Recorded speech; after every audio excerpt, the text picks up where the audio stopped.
I need you. The illustrious Jabba bids you welcome. I'm going to regret this.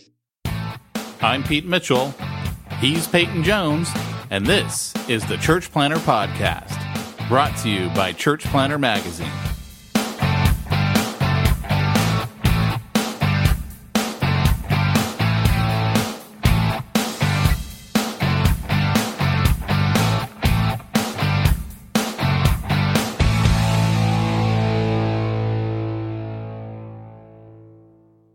Hey, Church Planter, this is Pete Mitchell.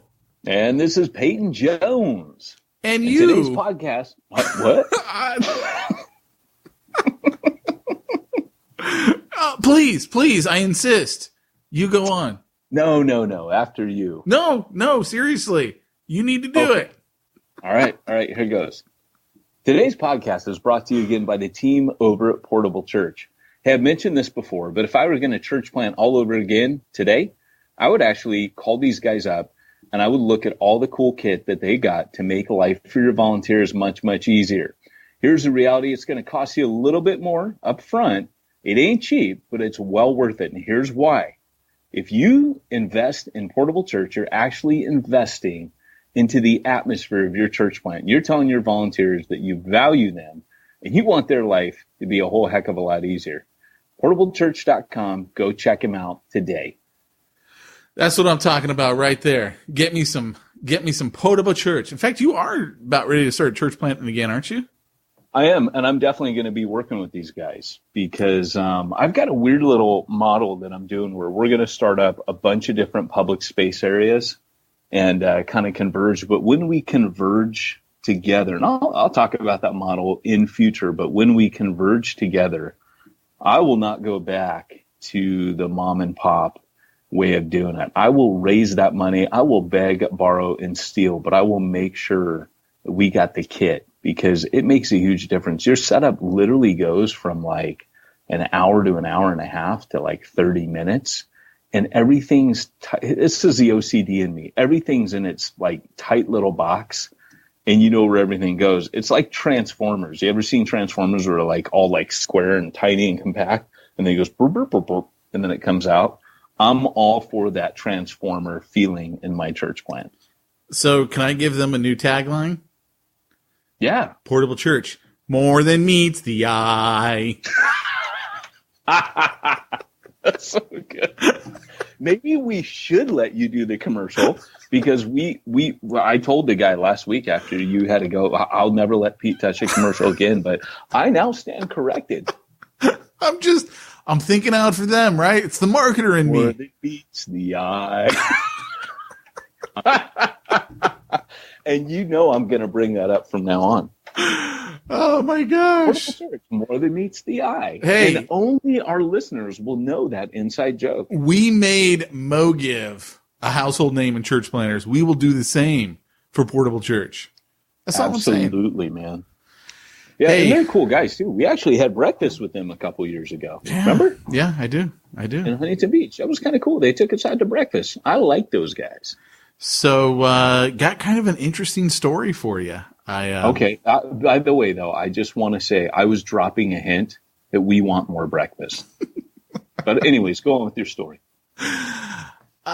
So when I was in high school, I had 2 knee operations. I have a condition called osteochondritis. It's where part of the bone in the knee dies. Bone. I know the osteo part. Right. Yeah, good. It's where inflammation of something. It's where part of the bone dies, breaks off, and then it's just floating around there in your kneecap. And, oh yeah, so it's tearing everything up. That's terrible, dude. Well, the first surgery, because I was so young, I mean, I was probably a junior in high school, they drilled into the bone and tried to plant these pieces of bone back in, hoping that maybe blood would go to them and they'd start growing again. So that way I'd have a stronger knee. Didn't work. So second surgery, they went in there, took it out. I was told I'm missing like 30 to 50% of the weight-bearing surface. Don't know if it's real or not. I don't know. These guys just make up terms. They're doctors. They can say whatever they want. No one has a clue. But they did tell me that I'd have to have a total knee replacement by the time I was 40. And I don't think they realized just how lazy one man could be, because I'm like, yeah, I'm 42. I don't need a knee replacement. I'm just as good as I ever was, right? Like, until last Friday. Uh-oh.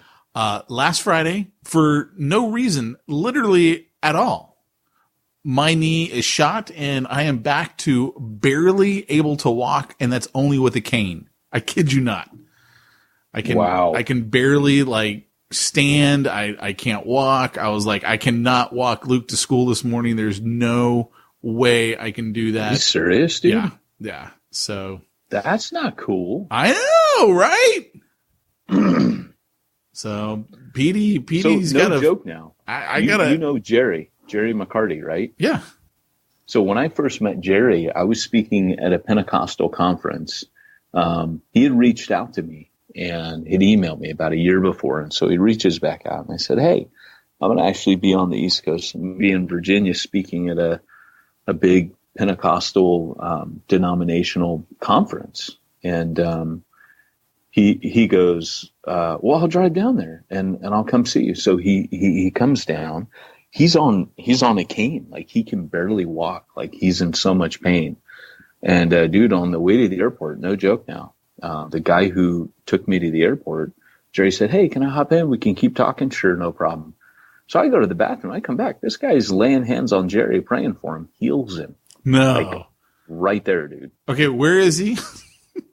He's in Virginia. I can put you in touch with him. I would rather fly there than go under the knife. Well, all I'm saying is you need to talk to my homeboy in Virginia, Mr. Brian. Dude, you need to talk to him. I'm there. I'm there. All right. All right, brother. It's pretty bad, actually. Dude, that sucks. I did not know. I mean, I knew you were bad to the bone, but I did not know you were bad to the bone. Bad to the missing bone, huh? That's how bad I am. Dude. Wow. Yeah. Dude, that sucks, man. I'm actually really sad to hear that. Yeah, I'm really sad to experience that. I'm really sad because, see, here's the part where now I'm going to be like concerned because of Obamacare. Oh, yeah. Our rates went through the roof and we never go to the doctor. So I'm on one of those medical share plans, like Christian Heritage Medical Share. I don't know what it's called, right? And I'm like, oh man, dude, like, how is this going to work? I don't know how it works. I mean, cause it's not technically insurance. It doesn't. No, I'm just kidding. Oh, wait. We take that back. If you want to be a sponsor, come on board. No, I'm going to find out if it works because, I mean, this can't count as a pre-existing condition. I have literally not been to the doctor in 20 years for this. Yeah. So, you know, come on. That's not pre-existing. Pete, I got a question for you, man. I keep getting all these things this is off topic. Sorry. I keep getting all these things in the mail that are like, hey, and I meant to ask you about this last week. You know how like you're getting all this stuff from all these companies like Zoom and, hey, we've updated our privacy policy. I know there's like a law in Europe. Yeah. Does that affect like churches and ministries? Everything, as far as I know. Okay. I was just wondering because I'm thinking, man, everybody running a 501c3, which counts church planners. I'm wondering if we got to pay attention to that. Like, I would not be surprised. I have a European person on my list, and maybe now I got to do all these. And things. Here's the thing, too, man. You got to look at the fact that people like to target certain types of businesses, and you can bet there's enough disgruntled former church members got molested by some priest somewhere where they want to go after every church they can find. And you got to be on top of all that stuff all the time.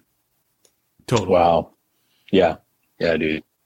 Like, did I tell you about the, so I have this software program that I built out called SMS Conversations. If you've gone through one of our webinars, you've probably gotten a text message from me.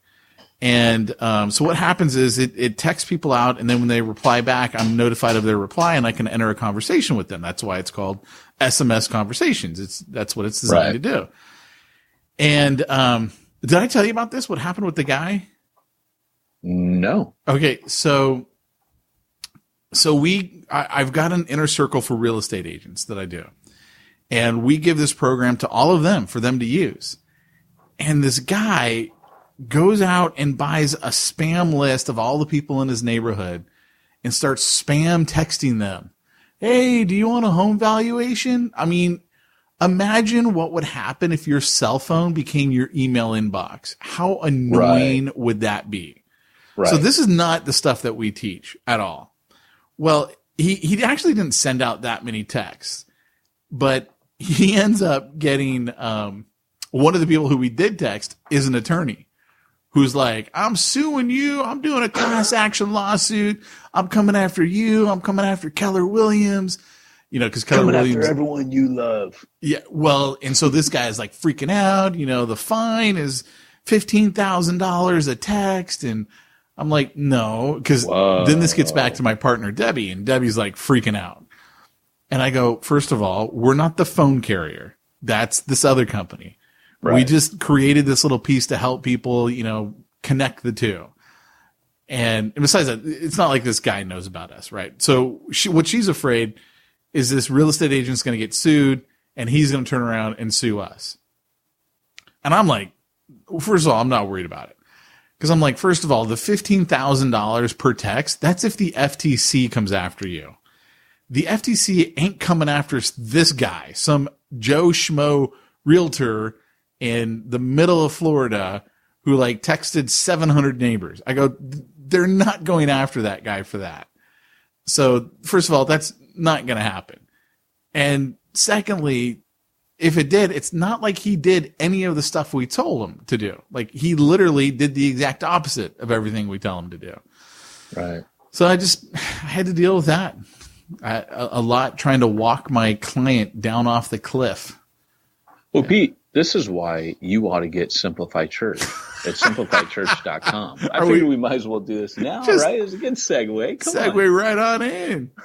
But my point in all of that is you do need to be aware of the laws in your area, because if you're a church doing stuff like that, there are enough people who will complain. Like the only way this guy could get a class action lawsuit, he literally has to go around to all the neighbors, find ones that actually got the text, get them to show that they had damages because he texted them.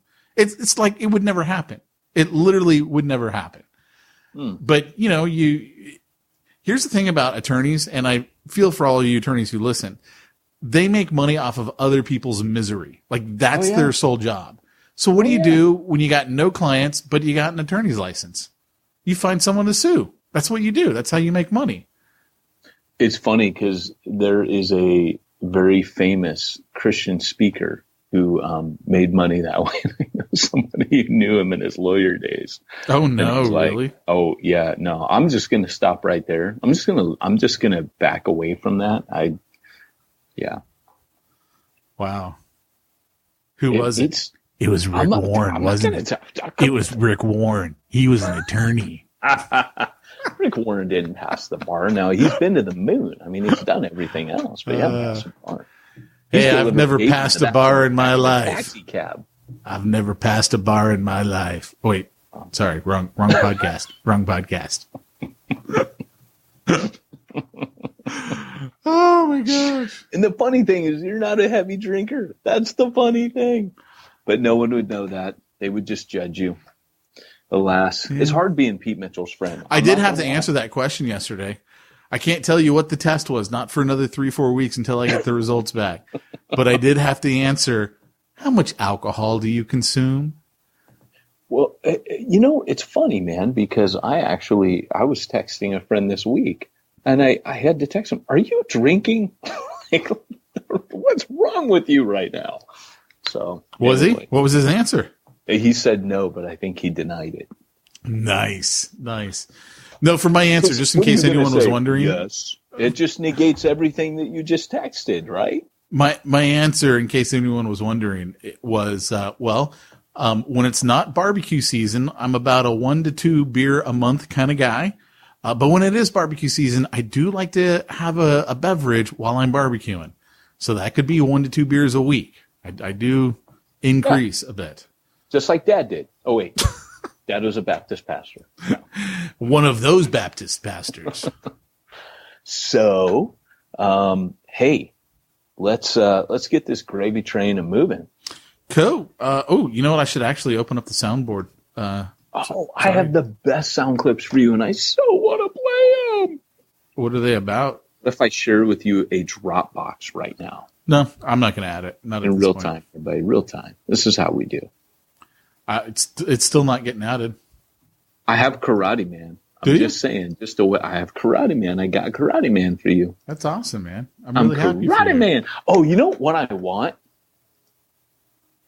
I find myself at weird moments driving down the road thinking, I want this soundbite for the podcast. And what's funny is we totally underutilize our soundbites. Here's my favorite soundbite. Pete Mitchell is my pastor. Wise in the use of the force. He is. I'm just saying. What is wrong with that one? That one, it doesn't sound good. No, it sounds like someone's like got a burp, but is like trying to get out a line instead. Pete Mitchell, my pastor, is. Was that better? No. Oh, man. So here's a one, and see if you can tell what film this is from. This is the one I found myself thinking about this morning driving down the road. You want a gummy bear? I've got one in my pocket, so it's all warm and gushy. Ding, ding, ding. I don't have a clue. Ding, ding. Ferris Bueller's Day Off, baby. Oh. Chicka chicka, boom, boom. Oh, yeah. Chicka chicka. Remember? Mamma mia, that's a spicy meatball. It's the best, man. The principal gets on the bus and sits next to that girl with the glasses. She asks him if he wants a gummy bear. It's classic cinema history. I didn't. I mean, I saw it. I've seen it several times, but I couldn't tell you much about that movie. Oh, Pete Mitchell, come on now. How about what movie is this from? Chicks will go sterile just looking at you. I was kind of hoping you'd know because I'm not 100%. Oh, dang. I think it's Fast Times at Ridgemont High. Maybe. Let's do a Google search. But I will tell you this. I quote that movie. I do not endorse that movie. I do not approve of that movie. But I saw that movie before I was a Christian, and I constantly say, hey, I totally know that dude. I quote that one all the time. Pizza dude. There's some great quotes out of that movie.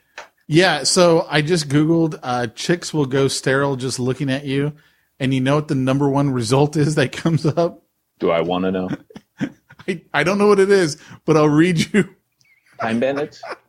It says, sterile rooster, backyardchickens.com. So I'm kind of afraid to go any further on that. Stay out of that dark place on the internet. But there's actually a website called backyardchickens.com. This, by the way, is why I don't get asked to speak at more conferences. This is why, Pete, I'm just telling you, I blame Smack Talk, dang it. This is why Daniel M. gets invited to all the conferences. I'm just saying. Should we ask that Peyton Jones guy? No. I've heard Smack Talk. Don't have. But I'll tell you where I am speaking. That was a segue. You want to know where I'm speaking coming up? Please, tell us. Where are you speaking? June 9th, I am speaking at the Pacific Coast Japanese Conference. Oh, nice. Yeah. Oh, Better Off Dead. Better Off Dead. That's what it was. Oh, no way. I should have known that one. Because I knew the quote. Here's the whole line. You make a gnarly run like that, and girls will get sterile just looking at you. So the K10, baby. Yeah. The K10. That's what he's talking about. Yep. And I did find that on backyardchickens.com. No, I'm just kidding. I didn't. But okay, so we should actually get on with the meat and potatoes of the podcast. Doc, kick us off. Great Scott! It's time for this week's topic. Let's get down to the nitty-gritty. So, Mr. Jones, what is today's topic? Today's topic is how should we engage lost people around us? We live in an age of Twitter and Facebook. And what I'm noticing nowadays is most people have the gift of snark, right? If you're going to make some tweety tweet or quotable quote, a lot of times it's snarkiness or it's sarcasm. And, it doesn't really And I'm not just talking about social media. I'm just saying, like, we have an emerging culture of communication now that's not doing Christianity any favors, to be frank. Tweets aren't really long enough to get the gospel out. And unfortunately, it often becomes a liability. At least that's what I'm finding. I mean, the drunk uncles are always at the party on social media saying that the earth is flat. And Pete, Hey, I'm just going to stop you right there. I'm just saying you can't show me a real picture that shows a round earth in it. That's all I'm saying. Hey, even Steve-O has been up in a jet and has seen that the earth is round. If Steve-O believes it, dang it, it's good enough for me. It's done and dusted. Steve-O is a scientist, baby, in his own way. But here's the deal. We live in a culture that has pretty much moved on from God. And so recently I was back in Wales, and nothing kind of fires me up for the gospel than being in Wales, where people just have no clue. So one of my good friends there is the head of something called the Street Pastors. And the Street Pastors was an organization that is kind of big in the UK because you have a lot of binge culture drinking where people are out on the streets late Friday, Saturday nights, all into the night. Like, they'll build like hourly rate motels. Like, Americans have no concept of this. Like, they'll block off the street because there's so many drunk people walking in the street that they have to barricade the roads and stop all traffic on Friday and Saturday nights. It's a binge drinking culture. Barry Waters will tell you all about it. You can't be out on the street safely after about 10 p.m. Unless you want to run a really big risk of getting in a fight. Girls that have had too much to drink frequently get raped. They get taken advantage of. So one of the things that I was able to do in Swansea was I joined a committee of pastors where we helped bring something to the streets of Swansea. That's the last town I was pastoring in, called Street Pastors. And all street pastors do is, and this is the segue, this isn't the topic, but all street pastors do is they're a presence there. They have a jacket. They kind of, in a weird way, they kind of have like a jacket and like a baseball hat. Kind of makes you a little bit like a cop or some kind of like drug enforcement.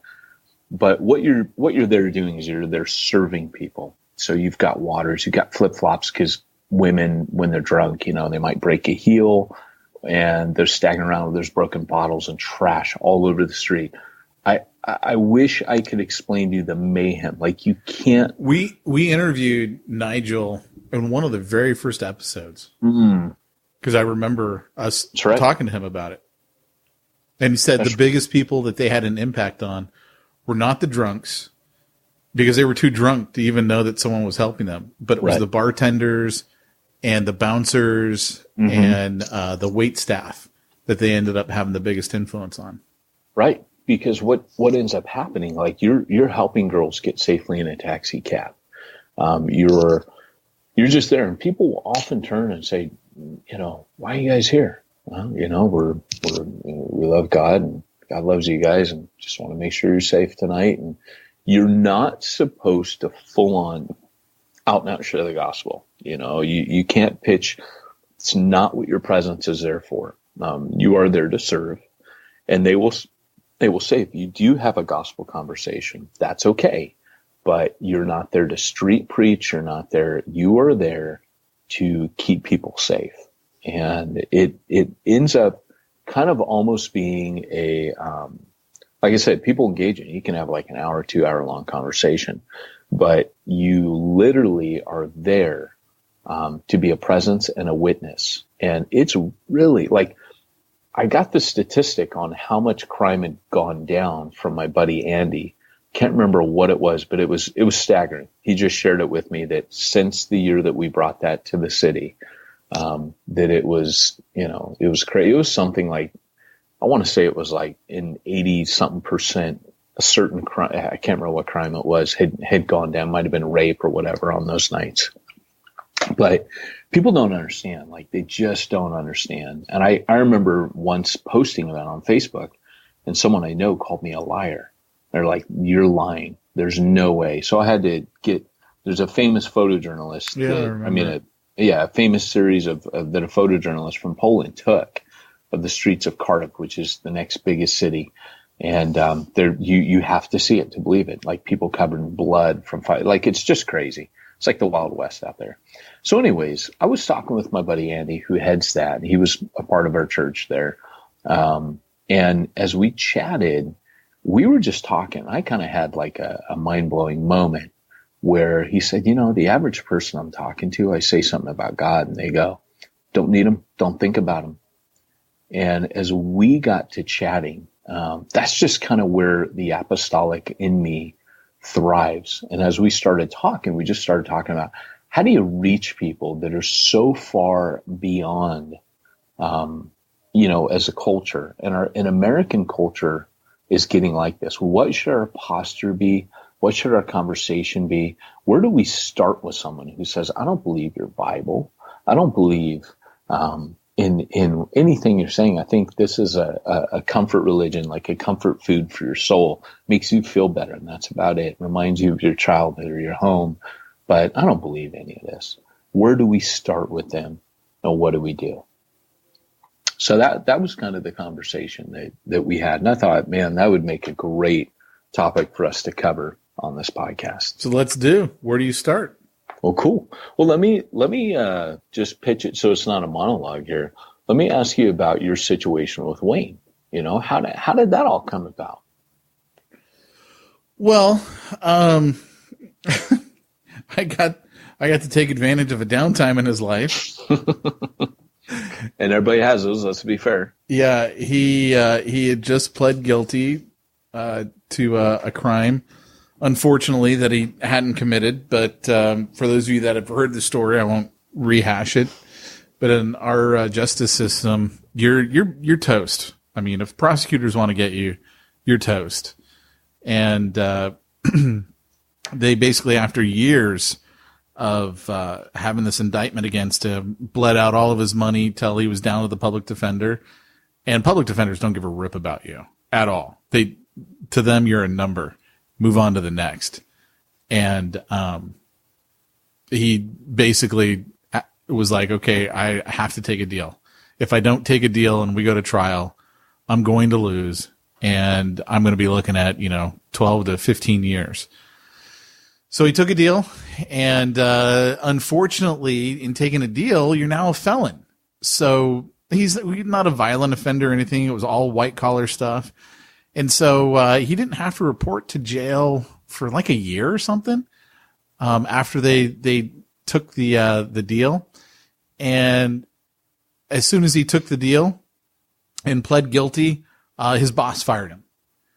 And his boss was having a bad run at business anyway and was probably looking for an excuse to get rid of him. But he's like, well, now that you've officially taken a deal, I got to let you go. So that was his excuse to fire him. And you and I needed some work for the Bivo Inner Circle, cha-ching, which you can find all about at BivoInnerCircle.com. And we needed a bunch of our interviews that we had done transcribed and cleaned up. The way that we talk is not the way that we read. So we had these great transcripts, but they need to be cleaned up and put into a more conversational fashion that people can read easier. And so I went to you and I said, hey, my buddy over here needs a little bit of work. He's totally anal when it comes to grammar and spelling. He's like perfect for this. But he's also not saved. Do you have a problem with him doing this? And I'll probably want you to reread it to make sure that he didn't accidentally change the meaning of anything, because he wouldn't have intentionally changed anything. But, right. There were many a times when he was like, yeah, I Googled this word and there really is a word like this. I've never heard it before, right? Because we have our own vocabulary in Christianese, if you will. Right. And so imagine this, an unsaved guy, his first task is he has to read interviews with like Alan Hirsch, Brian Sanders, Dave Ferguson, like Hugh Halter. Of all the people you could have someone forced to read who's not saved.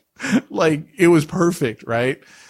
And so I mean that's kind of what started. I mean, he's always known I was Christian and whatnot.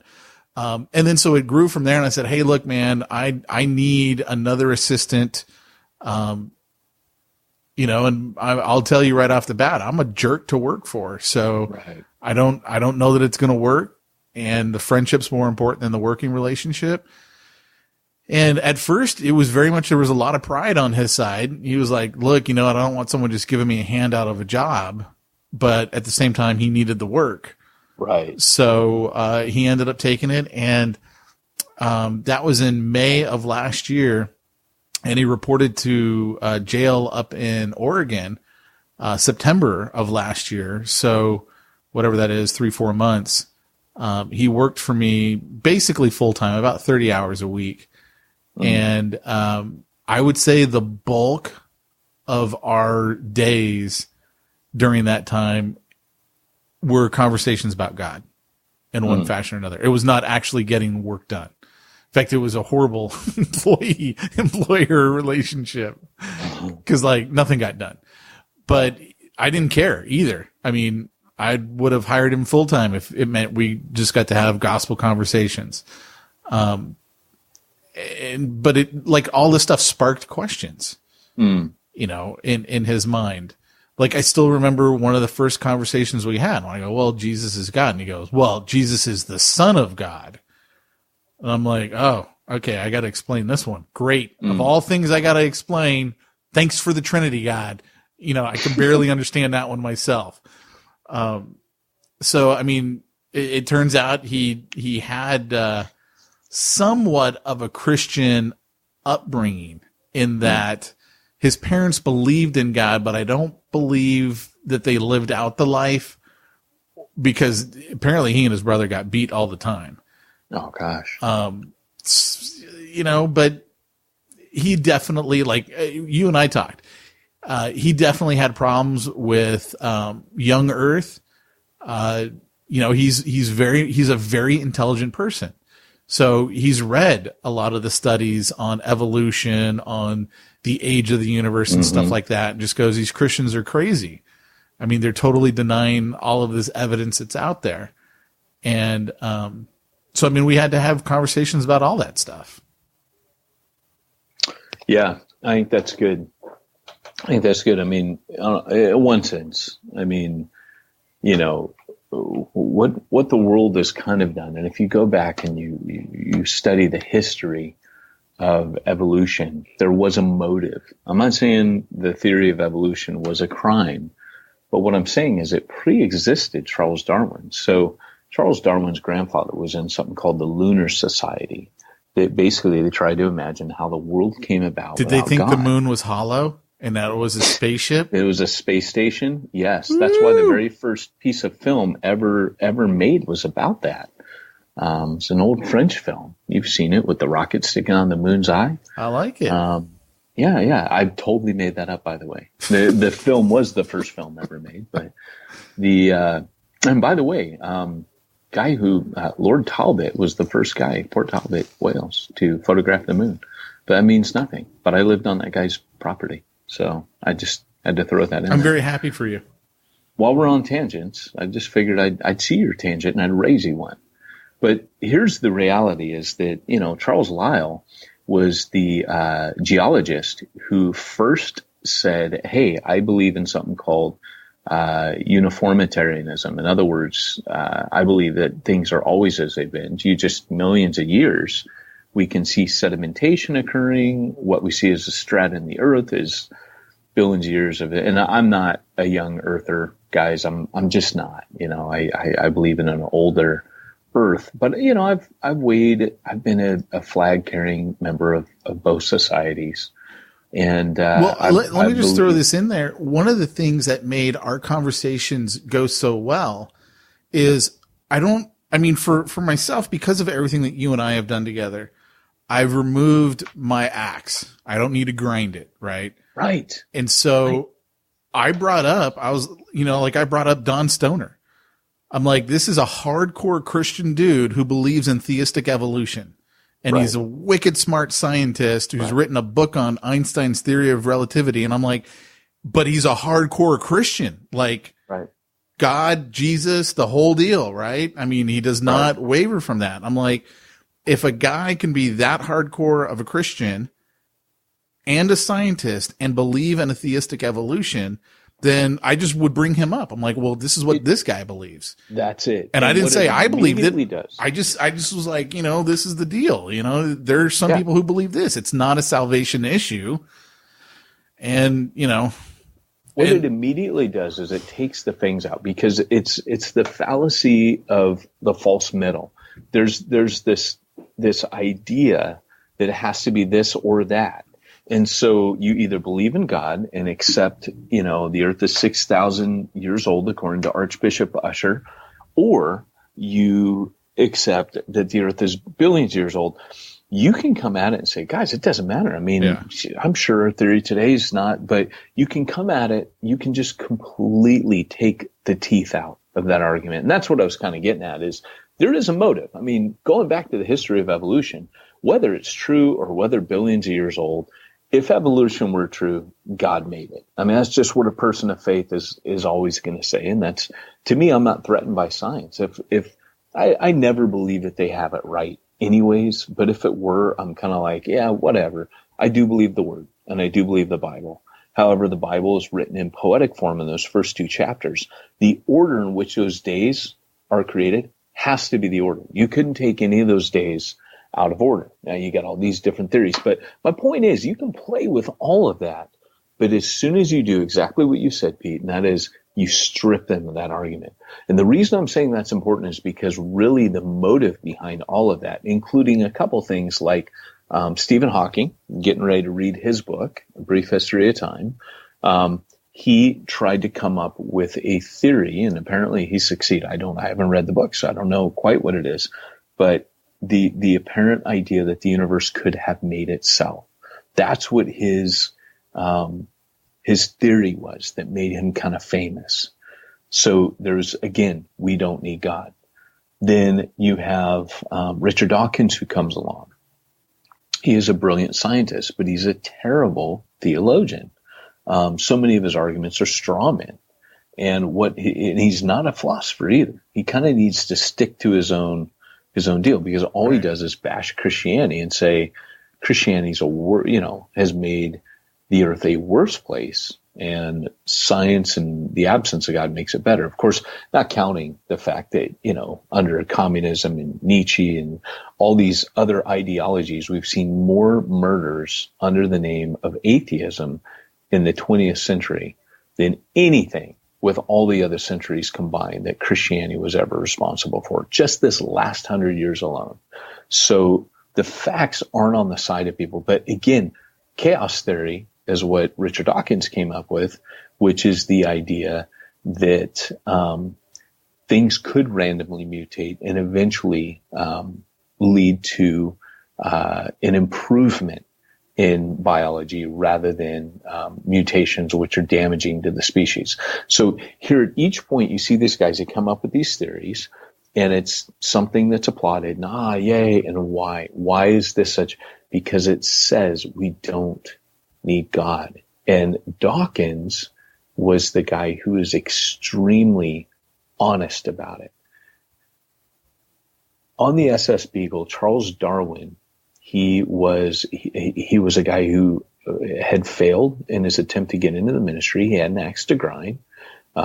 He wrote in his journals, which were never meant to be public, that he felt that he had struck a dagger straight into the heart of God with when he published his book. Charles Lyell wrote some things that were very antagonistic towards God. These were not guys that were just, they were objective and, oh man, I feel kind of like when the guy who wrote Melville, when he wrote Moby Dick, he said, I've written an evil book. It actually turned out to be a rad book. It's not evil at all. But he felt it was kind of blasphemous. These guys weren't horrified. They were glad. They felt we did it. We championed something. So all I'm saying in this is that this is the same thing that happens every time you get in a conversation. It's a bulletproof vest against the gospel. Now, what you've got to do is you've got to, like Pete was saying, reach up behind their argument and just unfasten the bulletproof vest. So it falls down and say, hey, and here's why. Because we talked about this on one of our Band of Brothers calls, Pete, that one of the geniuses of sharing the gospel is that you don't have to answer and wrangle all these little questions. We're trying to get to the big question, right? Big question is who you are before God. And, you know, where are you at with the claims of Jesus? Where are you at with the gospel itself? And so to try to get around, you know, having to listen to the gospel, it's a conversation killer. It would be like when the sales guy, you know, I'm walking through the mall and he says, "Hey, you want to buy some perfume for your lady?" And I go, "I hate women." You know, that's a way to shut that down, right? That's what they're doing, right? They're immediately, they don't want the sales pitch. They don't want to, they don't want to be vulnerable. You don't so want they me, shut it down. You don't want me taking that out as a soundbite, right? Yeah, that would be bad. That would be very bad. Be very bad for me. I'm married to a woman and I'm raising 2 women. Yeah. So that would be bad. Yeah, no, but so I'm even with the you. dog would be mad at me. The dog's a girl. I'm with you on that. I mean, and that's how our conversations went. But I was just in a unique position. Like I grew up a young earther. I don't personally believe in evolution. I think evolution's got too many holes. No. It doesn't make, even theistic evolution doesn't make sense to me. Yeah, nor me. I'm not an evolutionist. But that doesn't, I mean, I still look at it and go, look, I don't know how God did what he did, but I know that God did it. And I'm cool with that. And like, even, well, I mean, part of the young earth, old earth thing, you and I have talked about this, and we've talked about it on the podcast and on the Band of Brothers. In my study of quantum physics, basically what you learn there is that it's entirely possible to have an earth created in 7 days about 6,000 years ago and it to be over 13 billion years old. Like in quantum physics, both of those theories are entirely possible at the exact same time. And I know that makes no sense to say as a statement until you study quantum physics and you're like, oh man, it's actually entirely possible. So it's one of the reasons I don't have a problem with young earthers or old earthers. Because in quantum physics, they're not actually theories that are opposed to each other. In quantum physics, both of those can happen simultaneously. It's totally mind-boggling and it makes no sense. I'm just saying it's possible. So that's why for me, I don't have these, like I said before, these acts that I got to grind. And I got to be on the winning side of this. And I know a lot of people have a problem with this, but even in my recent studies of a worldwide flood, when you actually read the biblical account, a worldwide flood does not fit what the Bible actually says. A worldwide, as far as where all the people were flood, actually does fit what the Bible specifically says.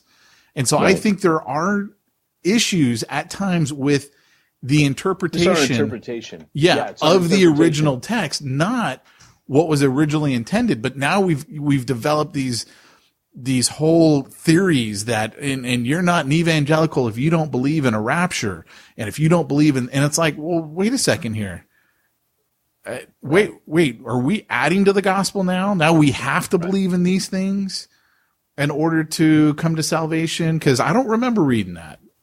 Oh, funny though, because Don Stoner years ago, it was so funny the way I met him. I remember this. Yeah, he goes, "What do you think of that Don Stoner guy?" And I had read one of his books. I said, "I think he's heretical." And the guy goes, "And you should tell this guy." He pulls his wallet out, pulls his driver's license out, and hands it to me. I didn't know I was talking to Don Stoner. That was quite a lesson for me to learn. But it was great because he ended up in Refuge Long Beach. We became good friends after that, and I respect the crap out of that guy. So, it's funny. We brought him to one of our outreaches at one in the gay coffee house where we did the open mic night. And we were remember when everybody was talking about the Mayan calendar? Oh, yeah. We did an event on that, and it was rad, man. And we had killer artwork for that. That was a great night. But we had Don there as like the secret weapon, dude. Like, that dude knew so much about that stuff, and nobody was going to like read the article in People and saying it like it was amazing. Like, you get Don Stoner in a room and he is an apologist to the core. Yeah. And he can, and here's the thing, again, going back to it, I think we need to stick to the main issues. Kind of like Jesus with the woman at the well. She keeps throwing out all these side issues like, hey, you Jews say that we Samaritans should worship in Jerusalem, but we worship on this hill. And he gets back to it. He says, hey, look, Father's seeking those that will worship him in spirit and truth. Like, he just sidesteps that whole, where is the right, because, the Jews believed you could only worship God in Jerusalem where the temple was. And so, but Jesus sidesteps it, like at each turn, he just keeps to the main issue and will not allow her to sidestep. And so when I was talking with my buddy recently, we were chatting and he was saying, well, like, what do you do? Like, what do you say?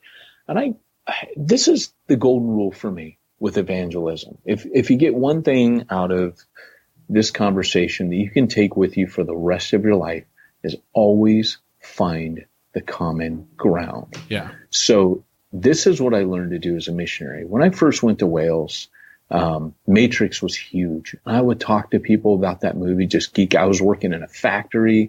I would geek out. I'd talk to people on the streets. I'd do pub and nightclub outreach. That was crazy. And I would talk to people and I would just ask them, what do you think of The Matrix? And they'd be like, oh, it's a brilliant film, mate. Oh, blah, blah, you American? Yeah. Blah, blah. Oh man, that movie, blah, blah. And we just talk. And I'd say, how do you know that you're not caught up in something like that? And we would start talking about God. And it's one of those, people love to talk about that stuff. Not God, but they love to, kind of geek out about things that are interesting. So I would always find the common ground. Well, in answer to my buddy, who's a street pastor, he goes, I just don't know what to say when someone says something like that. And I would say, well, for me, I would start with something like, well, God's, you probably, when they say, oh, I don't see God, that was what kicked off. He goes, I don't see him. He's not here. I don't need him, and what sparked me in that was, well, actually, you do see him. Have you ever realized you've been looking at something and you don't realize that you've been looking at, you just thought you weren't seeing something, but you're seeing something the whole time. And so my buddy and I started talking. I said, the Bible says every time you look at creation, you're seeing God. Every time somebody does something nice for somebody that kind of blows you away, you're seeing a piece of God there. Man was made in God's image. Like, this is what's called natural theology, which is what the Puritans, they were pretty big on it, actually, where you would talk about where you find God in nature, in natural revelation, things you can see without needing the Holy Spirit. Now, you're not going to be awoken to these things without the Holy Spirit, but that's where you come in, right? The Holy Spirit's with you. So what you're able to do is you're able to share from natural revelation, which would be things like, mate, how did you feel when, you can tell I'm in British mode right now, but what did you feel when your baby was born? Didn't you feel something incredible? Oh man, yeah, you talk to anybody about when their baby was born. And you tell them that's God. We even went so far as to talk, my buddy, he's a funny dude. He loves his sex. He goes, what about sex? I'm like, dude, totally. Like, think about orgasm. It didn't have to be like that. But everything that you taste, every good and perfect gift is from above. Everything that we enjoy is from above. And I tell you who was big on this was C.S. Lewis. Lewis was huge on this. Lewis had this thing where he would basically, if you ever get a chance, guys, and you haven't, read Mere Christianity. Lewis argues a lot in reverse. He's talking to a totally secularized society, and he starts with what they know. He starts with the common ground, and he works backwards, reasoning with them, right, into a Christian worldview, because that was Lewis's deal. He realized at a certain point that if his Christian, or if his worldview was so right, why was it not working for anyone he knew? And why were the Christians he knew seeming to be more joyous, more content people? Now, he lived in Britain. He didn't live in America right now, where we're so jacked up and confused, where I don't think Americans even know what Christianity is. Britain hasn't really suffered with that problem quite like we have. When Britain went in the decline, they went liberal. It went out like a kind of like a puff of smoke, but there you had the evangelicals that held true. And they weren't the evangelicals like what we have. When we say evangelicals here, we often mean fundamentalists, the ones that get really bad press. Usually we're saying fundamentalists, and America doesn't know how to distinguish between the two. And if evangelical is just someone who says, I just believe in the message of the Bible, you know? So here's the deal.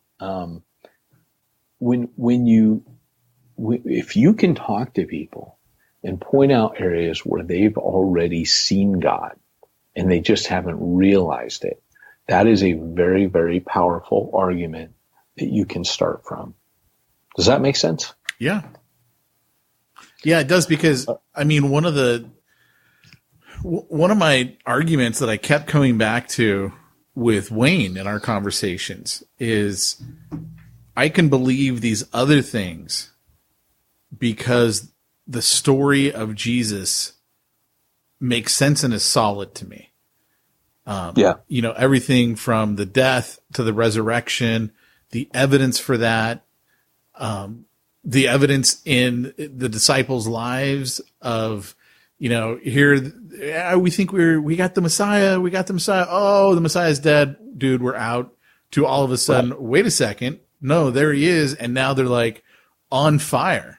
Like it doesn't make any sense unless they actually saw Jesus after he had died. None of it makes any sense unless they saw him after he had died. And so I kept coming back to him. And we kept going over those arguments and, you know, looking at Paul as a great example, perhaps one of the best examples. This dude was out killing the Christians. Right. And then he has the Damascus Road experience, and all of a sudden he's like the number one dude out there, like spreading the gospel like no one's business. I'm like, think about that. That doesn't make any sense.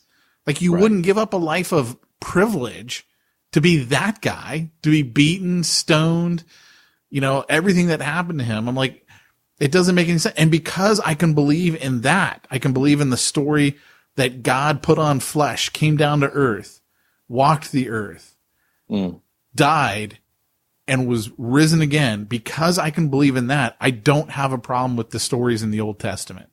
Preach it, brother, preach it. I'm just saying, I'm like, in that's what we keep coming back to. I go, you know, the whole thing with Noah and the ark. Yeah, okay, I've seen the evidence where maybe it wasn't a complete worldwide flood. Maybe that one word we did not quite interpret correctly. But whether it was or it wasn't kind of doesn't matter, because I can believe this over here. So what's the point of that? You know, what was the point that God was telling in that story? Right. And that would be a great topic is to get on to at some point in the podcast is biblical interpretation, where sometimes we hold on to our interpretation of the Bible as if it is the truth of the Word of God itself. And I know that when we get to heaven, God's going to be like, hey, you guys were kind of embarrassing when you said, you know, like, that's not what I was saying. And that's where I think good biblical scholarship. I'm not talking about the stuff that's like, oh, we can't believe any of this stuff. Like, evangelical scholarship has really come a long way. When I got my MA, there were some intelligent dudes. And that's one of the things I love to bring out when I'm talking to people is how many super intelligent people believe. Like you mentioned scientists. Years ago, National Geographic, it must have been 2005, ran a series of articles and it caused an uproar because I was subscribing to National Geographic back then. And in the following months, people were still ranting about it, how wrong it was that they did this series of articles. And I still have it somewhere here, a series of articles on scientists who believed in God. And they weren't wackos. They just were people that were very renowned scientists who believed in God, and they were living people, you know, at the height of their field. And, oh man, it got people so mad. And this is where I often point out to people, and they're, you know, you idiots and blah, blah. I'm like, look, you want to tell me J.R.R. Tolkien was an idiot? You want to, my daughter, this is go to work with Daddy Day, and my daughter's in the room. So, hey, quiet or I'll spank you. No, just joking. That's a joke. I don't hit my kids ever. We don't spank in the Jones house. That's just a bad joke. So here's the deal. That can be bad on so many levels. I know, right? So here's the deal: is you've got basically like C.S. Lewis, Tolkien. These are very intelligent people who literally believe in the Bible and believe in the gospel. And so it's not a question of intelligence. And you can go throughout history and find people that they had options to believe other things and just didn't, but they were evidentialists. They believed in evidence. But, faith is that confidence of things not seen. You never, here's one thing you never want to do. You never want to reduce the faith to something I can convince you of by evidence. God never made it that way. Otherwise, we would pick the golden link in the chain and say, here's the one piece of evidence that will turn everyone into a Christian. He didn't give us that. He did make it faith. And he made it faith for a reason, because it involves him. It involves surrender. It involves having your eyes open divinely. It all goes back to him. And so, we need to always keep that in mind that, you can sow, you can reap, you can harvest, but God alone gives that increase. And that's probably a good place for us to stop today. Mic drop. Boom. And since we already did simplifiedchurch.com, there's no reason to repeat simplifiedchurch.com. Just head over to simplifiedchurch.com with the information we gave you earlier. Just covering my butt there. I love it. All right, guys. Well, hey, thanks for being with us today. This has been Pete Mitchell and Peyton Jones reminding you, if you want to go, if you want to do something, I don't know, if you want to reach ones nobody's reaching, you need to go where nobody's going and do what nobody's doing. Is this Pete Mitchell? This is Nigel calling for Pete Mitchell. Pete, it's Nigel. Please call me back. It's important that I speak with you, Pete.